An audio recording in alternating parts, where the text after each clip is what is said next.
विधानसभा निवडणुकीसाठी मतदान काल पार पडले। ठाण्यात 6 वाजेपर्यंत 60% मतदान झाल्याची माहिती निवडणूक आयोगाने दिली आहे। मतदान पार पडल्यानंतर निकालाची उत्सुकता राज्यात लागली आहे। कोणत्या पक्षाचे आमदार निवडून येतील, कोणते सरकार स्थापन होईल यावर सध्याच्या घडीला जोरदार चर्चा सुरू आहे। तर दुसरीकडे ठाण्यात ईव्हीएम रूम बाहेर पोलिसांचा मोठा बंदोबस्त लावण्यात आला आहे।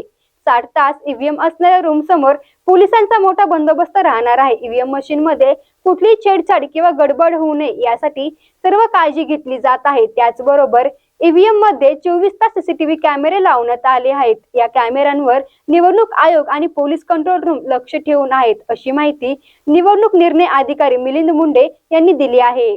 स्ट्रॉंग रूम ही काल रात्री सील झालेली आहे आणि त्याच्या भोवती 3 लेअरची पोलिसांचा बंदोबस्त आहे। 2 लेअर सीआरपीएफ आणि नंतर शेवटच्या लेअरमध्ये आपले स्थानिक पोलीस लेवलचे कर्मचारी अधिकारी आहेत।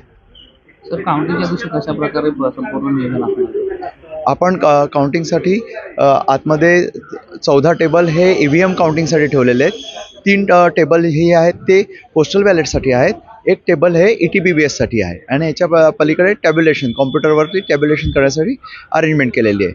तसंच ऑब्झर्वर, RO आणि ARO यांची पण तिथे अरेंजमेंट केलेली आहे।